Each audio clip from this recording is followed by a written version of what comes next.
Hey everyone. So I want to talk to you a little bit about descriptive adjectives and how they work. I know that you have already watched the vocabulary video that I've done, or at least if you're going in the right order, you have noticed this. And so a lot of times the way we're going to use descriptive adjectives will work when we're describing our family. Just to recap, in case you don't know what an adjective it is, it's something that describes something. So color, shape, size, nationality, all kinds of things. So I want to take a look here at how this works because it's slightly different in Spanish than in English. Again, you're going to see this on Sunday evening or before Sunday evening if you do your homework in advance, but we want to just give you a little preview so it's not quite so new for you. Okay. So, unlike English, adjectives have to match the noun in both gender and number. For example, in English, we don't do this. My dog, who's sitting here right beside me on the couch, come here, Gus. My dog is small. Come here, say hi, Gus. So if I said my dog is small, I wouldn't have to change that if I said my dogs are small, right? I didn't change small. But in Spanish, I would have to make small plural since I have more than one dog. Similarly, if I have something that's feminine and plural, it needs to be both feminine and plural. Let's look at some examples so we can see what it looks like. Simpático is on your vocab list. These adjectives are in the middle. So Juan is nice. Elena is nice. Notice that since Elena is a female, we changed simpático to simpática. And here, since I'm saying they are both nice, we have ellos son now because it refers to they, right? And simpáticos. So we have to make everything match. And that can be tricky for students because sometimes they forget to do this because in English we don't have to. Another thing that we do is we put the adjective after the noun. So whereas in English I would say, my little black dog, Gus, in Spanish I would say, my dog, little black. The adjectives come afterward. So here, alto means tall. In English we would say the tall boy, but in Spanish we're saying the boy tall. Here, because we have two of them, we have los muchachos altos, the tall boys. Again, we would read it as the boys tall. The tall girl and the tall girls.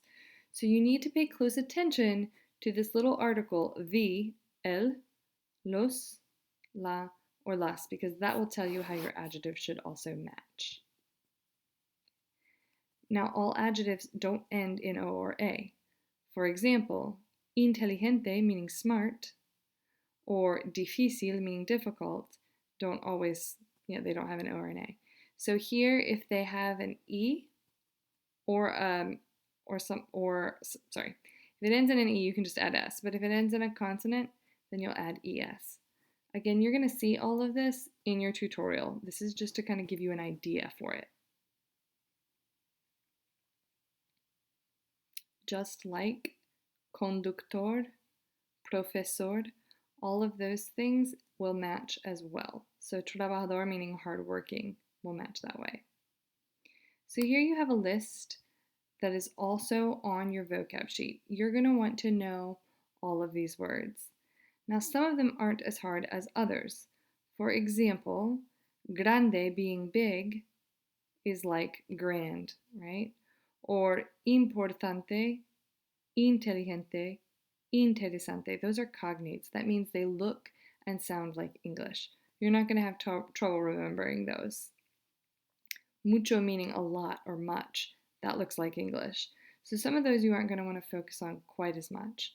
Sometimes if you look closely, you can see a word within a word. For example, if you are nice, you're probably pretty sympathetic, right? And you can see sympathy within this word here, simpático, right?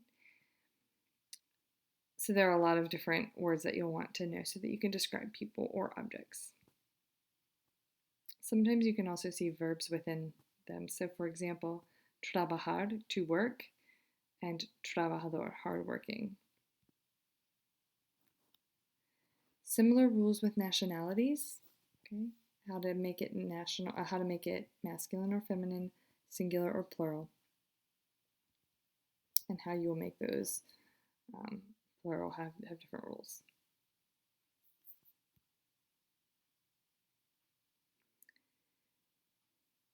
The one difference to putting things in opposite order is when you talk about quantity, amount. Okay, so if there are a lot of books in the library, I wouldn't say hay libros muchos. It's going to be more like English. Hay muchos libros. It's the same with numbers. Dos turistas. There are two tourists. Okay, so normally adjectives go afterward. We did that with my dog, Little Black, not my little black dog. But with quantity, it goes in the English order. Okay. There are going to be a couple other specific rules that you learn in terms of when you say something is good or bad.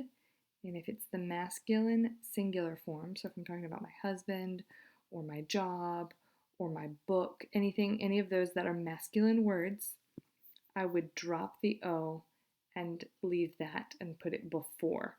So for example, if I want to say Joaquin is a good friend, I can put that adjective before because I've dropped the O. Or I can leave it in the normal Spanish order. Joaquin es un amigo bueno. Now, if I were talking about Sarah, right, and that's a feminine person, right, then I wouldn't do this because this rule about dropping the O only happens with masculine singular nouns. Again, some of these rules are kind of nitpicky. The tutorial is going to go over it in more detail. The main thing that I want you to take away from all of this is that adjectives have to match their subject. Okay, so whatever I have, if it's masculine, feminine, singular, or plural, my adjective must also match.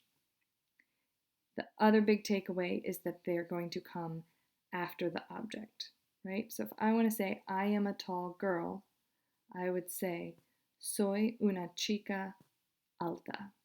It's a different order, okay? That's what you're going to do now. In a few minutes, if you read through the instructions and you go in order, you're going to be posting a Flipgrid where you practice introducing your family members and what they're like with a descriptive adjective to the class. All the instructions are on Flipgrid, and you may look at my example to kind of give you an idea of how you're going to go. And absolutely feel free to use your vocab sheet as you do this.